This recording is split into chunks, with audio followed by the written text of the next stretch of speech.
So today I'm leaving my hostel early morning, or early morning for winter at the very least, because I really wanted to have one last look, at least at the parks, and perhaps like the Rijksmuseum or some of the other places. But this is my very last chance before I leave the city. And perhaps we'll even get the sunrise, if there is a sun, of course.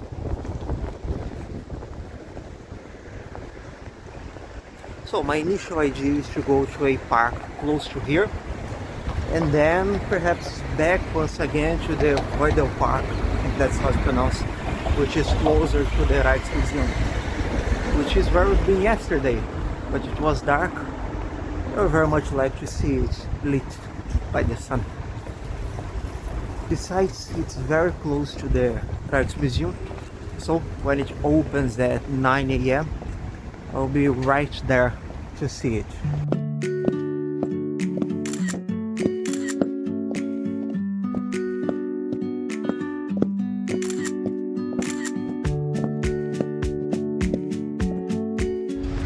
So this is Oosterpark, actually a bit closer to the hostel.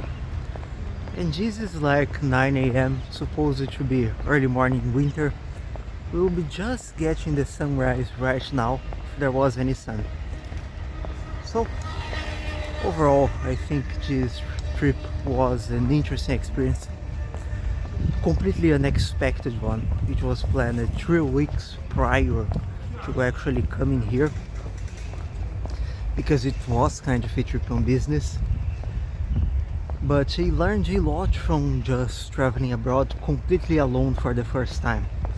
So it's like arriving at Schiphol airport, for example, and then you need to get a train to Rotterdam, and you just go to where the train station is supposed to be, and you ask the cashier there, okay, I need a train to Rotterdam, and they hand you 2 tickets, and I'm like, why the hell do I have 2 tickets?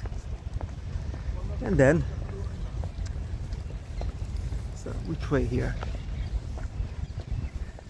And then you get into the platform, for example, the Sandwich platform, and it's actually the wrong one.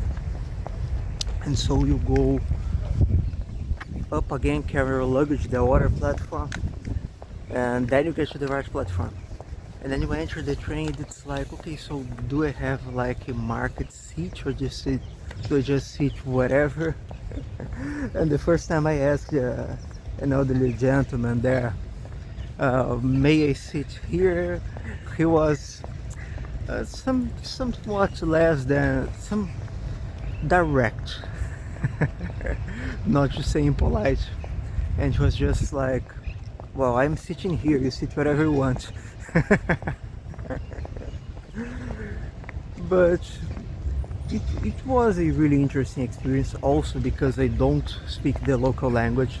It's true, most Dutch speak English very well, but like I can't read anything that's written on the street, on the boards or on menus or all of that. And that made it a bit more interesting.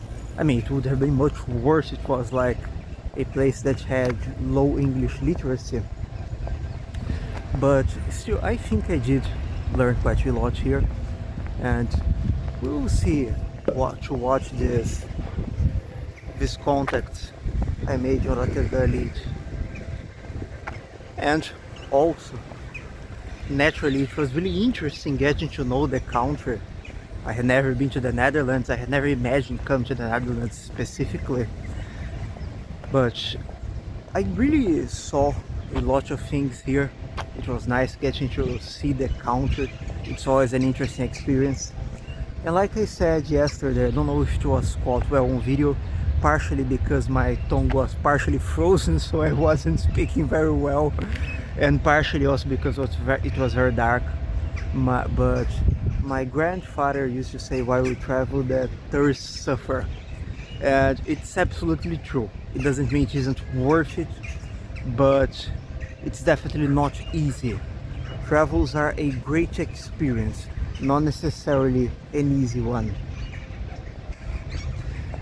And I wish I did have a bit more time here, but I'm not completely sure I would come in the winter. I mean, I can get used to it, but for example, the take off coat, put on coat all the time whenever you enter any kind of building is quite tiresome.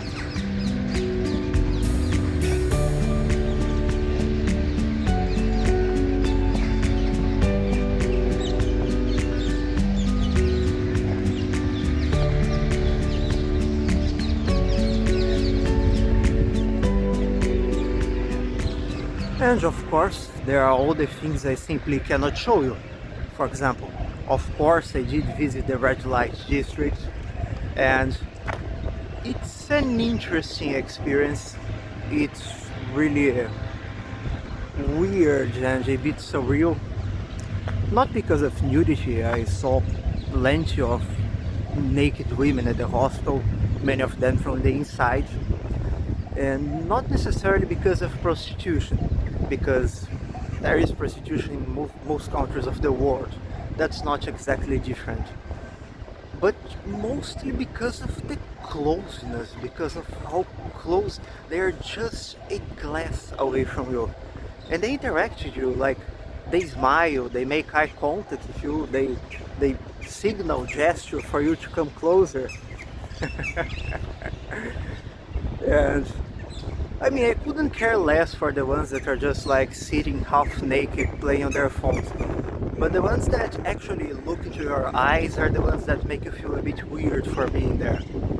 And perhaps you're not supposed to make eye contact with them, but then I read the pamphlet. And anyway, it would be a bit difficult because sometimes they even knock on the glass or wave at you or something to draw your attention. So, but regardless, if you are a man and you are in need of a self-esteem boost, then by all means go there. You've never seen so many women smiling at you. But filming there would be problematic, to say the least. So there are some things I can only tell, I cannot show. And the same applies, for example, for the consumption of substances here in the city. It's, like I said, it smells like witch everywhere all the time. I did not try it, and by the way, just to dispel any doubts, I did not also try any of the services offered I mentioned before, but I actually really like the idea of just having the freedom to do what you want. Actually, I would prefer if there was more freedom. I would be strongly in favor of deregulating all of these industries. But then I guess we have to do what we can do. We have to do with what we can get. Like I said, here in the cold my tongue gets a bit frozen. But I guess that's that. And so later today, in like 3 or 4 hours, I'm going to the airport and then going back to Brazil. And this was also an interesting experience from the point of view of trying to vlog about it, like they really like to call it here in Europe.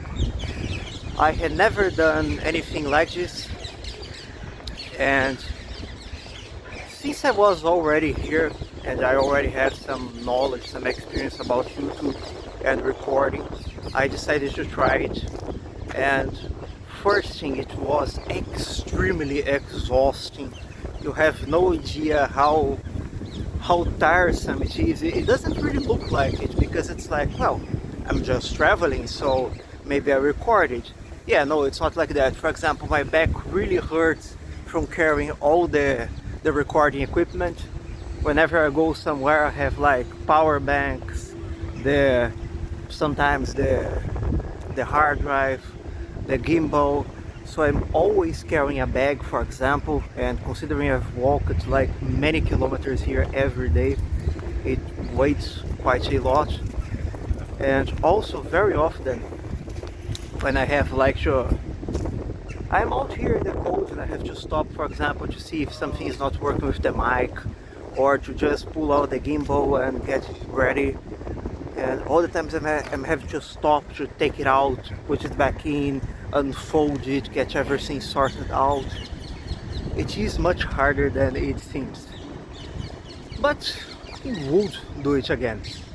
And thank you for all of you who part made this possible.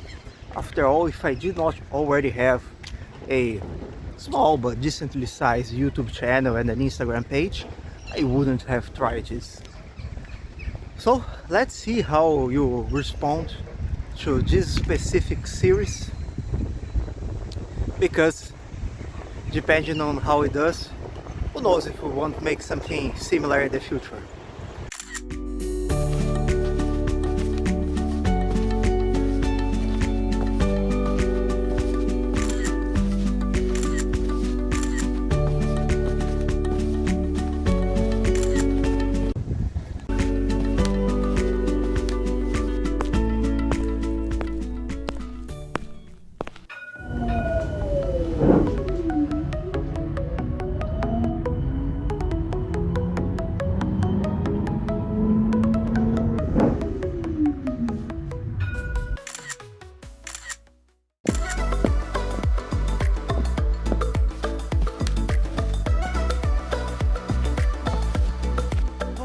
Looks like we still have time for one more thing here in the Netherlands. I'm just had breakfast.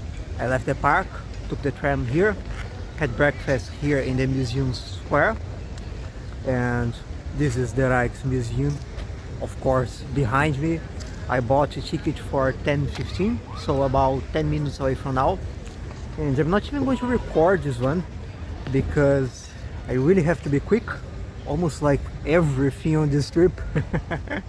It's like I tried to pack like 3 weeks inside of one here, but I really have to be quick, so I'm not even going to record it from the inside.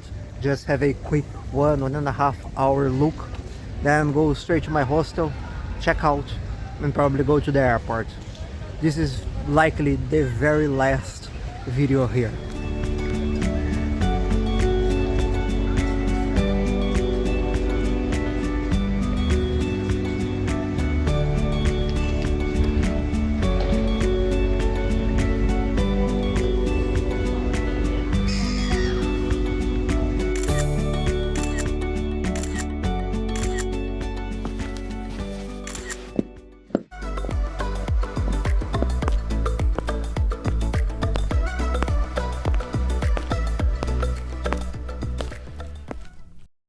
While I wait for the tram, the Rijksmuseum is essentially an art museum.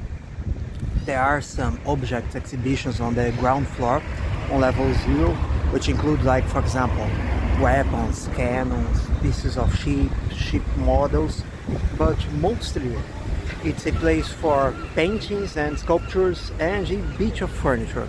They also like their cabinets and some chairs. I have half a mind to say that even if you don't care for art, it's interesting to see just for the architecture of the building. The building is pretty low for it, but I do prefer buildings when they like retain a more original characteristic, like something that looks like the 17th century outside and also is like decorated and furnished like the 17th century inside. So the way the building is, it's very typical, very historical from the outside. However, from the inside it looks more like a modern museum. Have like plain painted walls with like just gray paint, and the objects are a bit like loose, like you have an 18th century bed just standing there in the middle of a room. So from this point of view, I prefer exhibitions that are like museums that are castles or something like this, that really attempt to recreate the original setting. But still, you can really say you came to Amsterdam and did not visit the Rijksmuseum. It's kind of like the Muse. It's one of the must-view places. Look, a barely empty tram. Generally not record inside public transit because there are other people, but this one is relatively empty. So This is pretty much what public transport looks like in Amsterdam. There are no buses inside the city here. I'm not sure whether they streets or